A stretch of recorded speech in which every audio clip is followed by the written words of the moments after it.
Que a graça e a paz do nosso Senhor Jesus Cristo seja abundante em sua vida, no seu coração.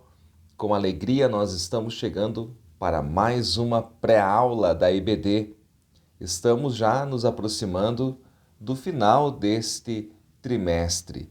Lição de número 11 nós vamos estudar hoje, que traz o título Sendo Cautelosos nas Opiniões. Se você está conhecendo o nosso canal hoje, seja bem-vindo, inscreva-se neste canal, deixe o seu like, deixe também o seu comentário e nos ajude a espalhar a palavra de Deus, compartilhando este e outros vídeos do nosso canal nas suas redes sociais. O nosso estudo de hoje tem como textuário Lucas capítulo 6, o versículo 36. Sede, pois, misericordiosos, como também vosso Pai é misericordioso. A verdade prática da nossa lição diz que, quando julgamos as pessoas, nos colocamos em uma posição que não compete a nós, seres imperfeitos e falhos.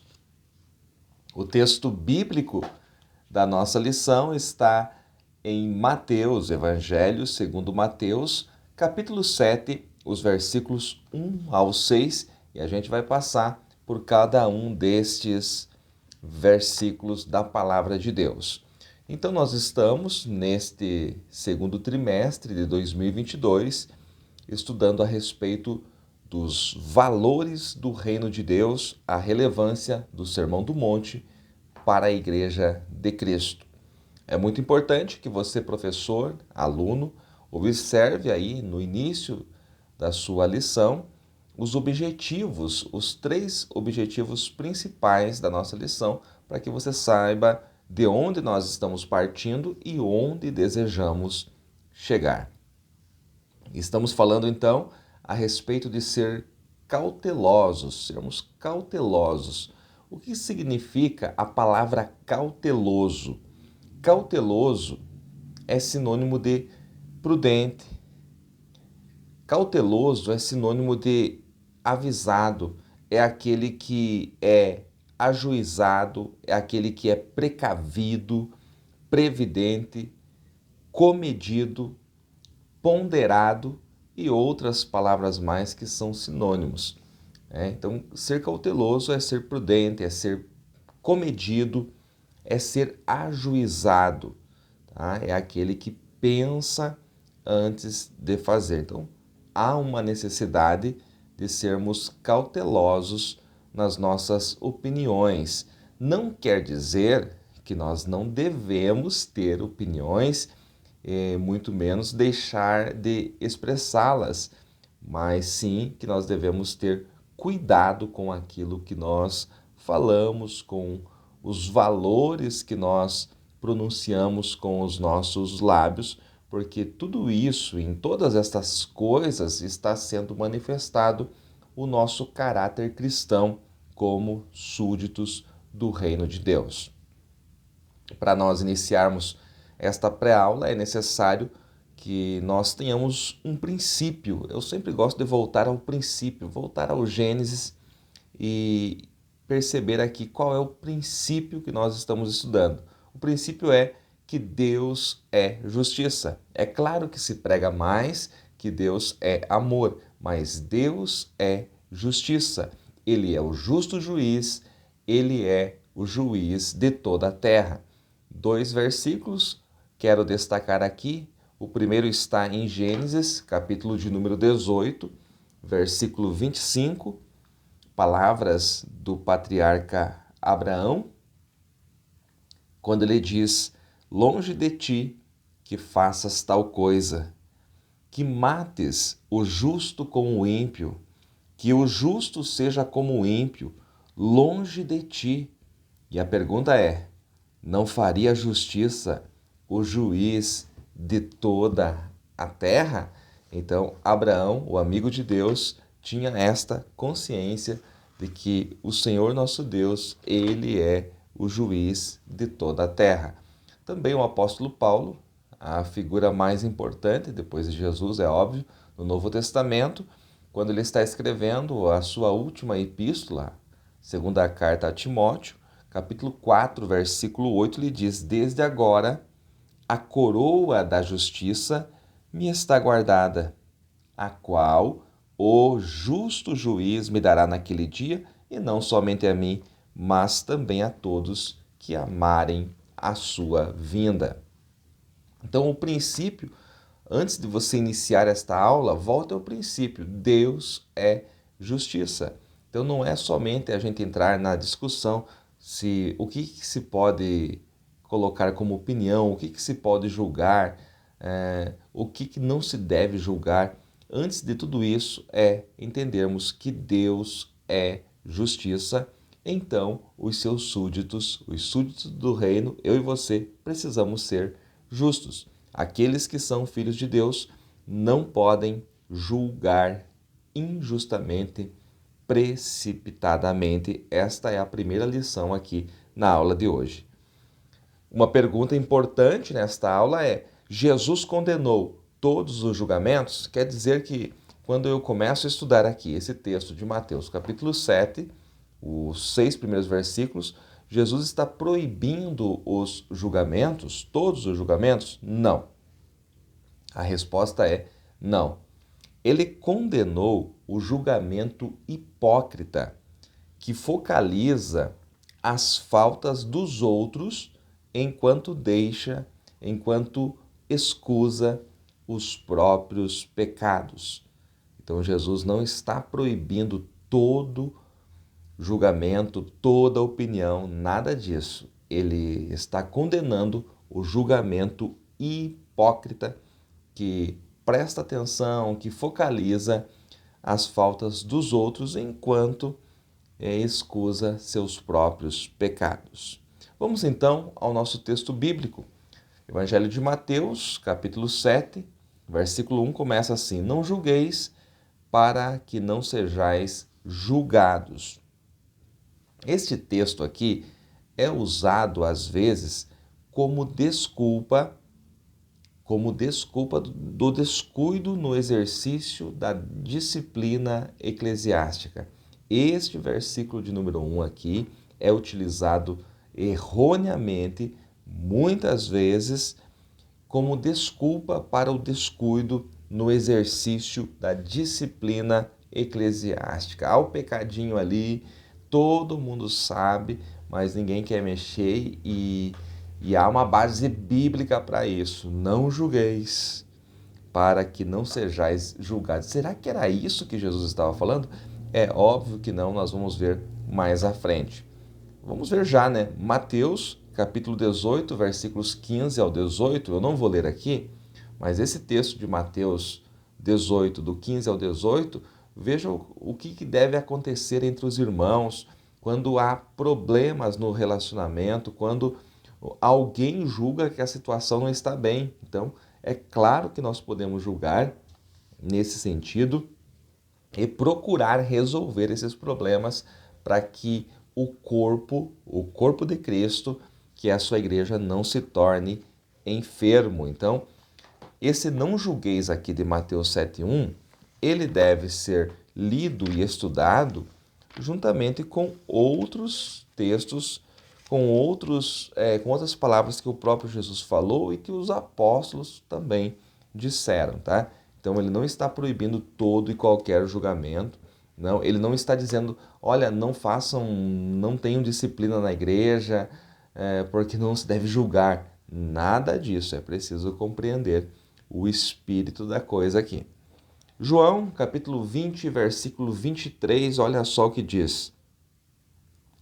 Aqueles a quem perdoardes os pecados, lhes são perdoados, e aqueles a quem os retiverdes, lhes são retidos. Vou repetir.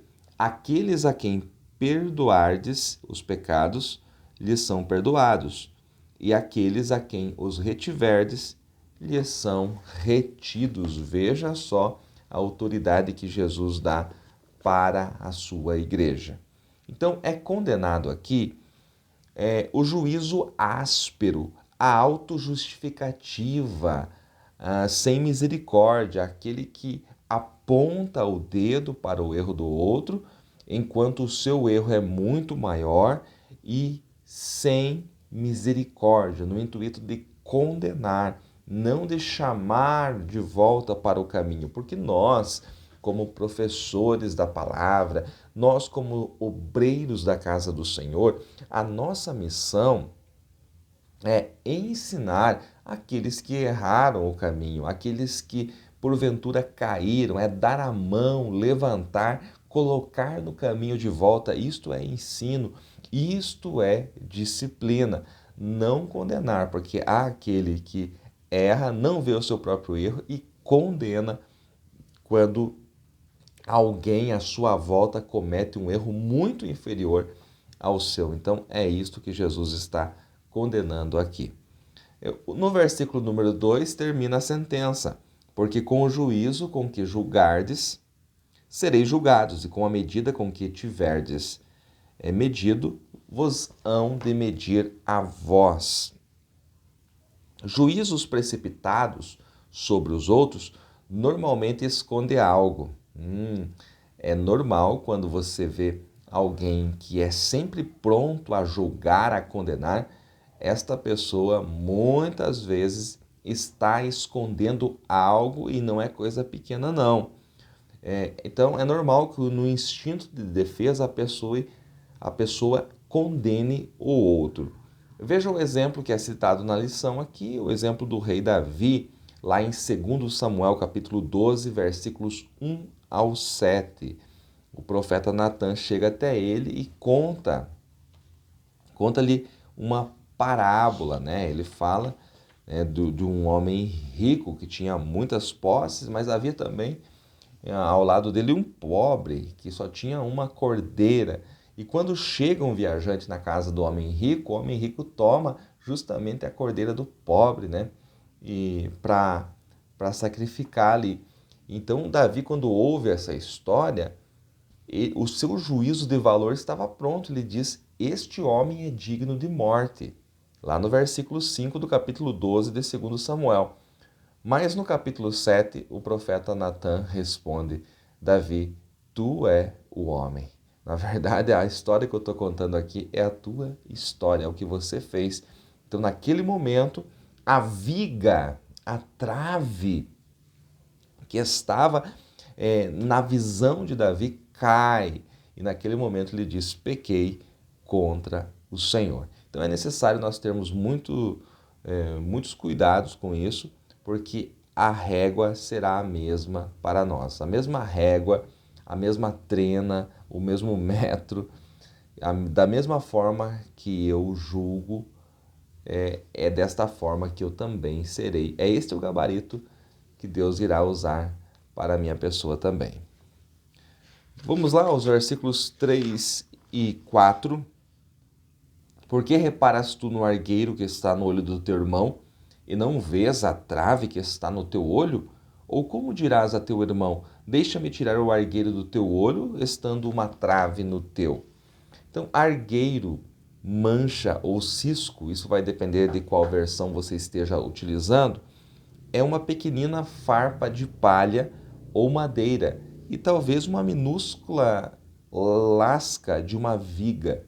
Então, depende da versão, está escrito argueiro, como essa daqui, em outra mancha, em outra cisco. É uma pequenina farpa de palha ou madeira, talvez uma minúscula lasca de uma viga. Veja só, a viga é bem diferente. A viga é uma peça pesada, é uma pesada peça de madeira usada em construção como suporte horizontal para travar o madeiramento. Então, o cidadão está com uma viga no olho, mas quer tirar o cisco do olho do outro irmão.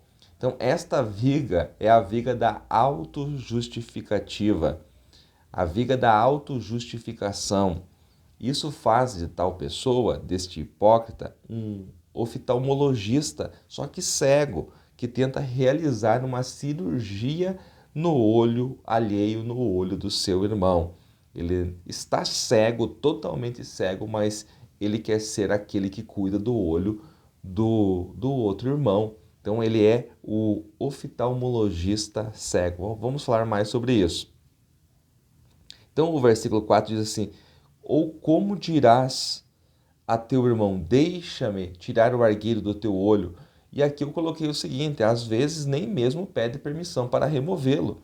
Há aqueles hipócritas que eles tentam tirar o cisco do olho do seu irmão sem nem mesmo pedir permissão, né? Neste caso aqui ainda está pedindo permissão, mas na maioria das vezes nem pede permissão para tirar o cisco que está no olho do seu irmão. O juízo humano é assim mesmo, ele se baseia nas próprias obras. O juízo humano se baseia nas próprias obras e no julgamento de si mesmo. Então é por isso que ele sempre vê o erro, a falha do outro e não consegue enxergar a sua, porque aos seus olhos ele é bom, ele é o gabarito, ele é o parâmetro e não são assim as coisas. No versículo de número 5, Jesus chama de hipócritas novamente os escribas, os fariseus, os doutores da lei. Hipócrita, tira primeiro a trave, tira primeiro a viga do teu olho. Então cuidarás de tirar o argueiro, o cisco, a mancha do olho do teu irmão. Então, este oftalmologista, como eu já disse, ele é cego. Aquele que vive no mundo teatral, o hipócrita, ele vive no mundo teatral, ele não vive no mundo real. Então, tudo é fantasia para ele enquanto ele está, na realidade, praticando o pecado. O versículo 6, o último versículo desta leitura bíblica: não deis aos cães as coisas santas, nem deiteis aos porcos as vossas pérolas, para que não as pisem e voltando-se vos despedacem. Cães e porcos. Na primeira parte, até o versículo 5, nós devemos separar aqui os irmãos. Irmãos devem ser tratados de maneira diferente de cães e porcos. Estes cães aqui, olha só o que eu vou falar aqui, também representam falsos obreiros. Exatamente, no Novo Testamento, falsos obreiros, falsos mestres, eles são representados por cães. Um ama o que expeliu, o cão ama o que expeliu, e o porco ama aquilo que é imundo. Se você olhar para Filipenses, carta de Paulo aos Filipenses, capítulo 3 e versículo 2, Paulo fala para termos cuidado com os cães, ter cuidado com os falsos obreiros. Cães ali são falsos obreiros. Também o texto esse quero ler, 2 Pedro, segunda carta de Pedro, o versículo de número 2 e o versículo 22 diz assim: deste modo sobreveio-lhes o que por um verdadeiro provérbio se diz: o cão voltou ao seu próprio vômito, e a porca lavada ao espojadouro de lama. Aqui a menção também é a esses falsos obreiros, mas significa também que os discípulos de Cristo não devem continuar sempre estar levando o evangelho àqueles que dele escarnecem, tá? Então tem muitas pessoas que escarnecem do evangelho, né? A paciência de Deus, Deus é longânimo, mas tudo tem um limite. Não se deve dar aos cães as coisas santas, não se deve colocar pérolas para os porcos, porque eles não sabem o que é isso. Para finalizar a nossa lição, nós vamos então para Romanos, que é citado aí na nossa lição, Romanos 11, versículo 22, Romanos capítulo 11, e o versículo de número 22, diz assim: considera, pois, a bondade e a severidade de Deus. Para com os que caíram, severidade, mas para contigo, benignidade. Se permaneceres na sua benignidade, de outra maneira também tu serás cortado. Consideremos então a bondade e a severidade de Deus. Ele, o Senhor, recompensa a retidão, aqueles que são retos no seu caminho, retos de coração, mas traz ele consequências e sanções quando a sua lei é quebrada. Então, eu termino esta pré-aula aqui voltando ao princípio. Qual é o princípio? Deus é justiça. Deus é juiz. Deus é o juiz de toda a terra. Por isso, nós devemos ter cautela nas nossas opiniões e julgamentos, sem deixarmos de exercer a nossa missão apologética, sem deixarmos de levantar a bandeira do Evangelho. Que Deus em Cristo vos abençoe mais e mais. Amém.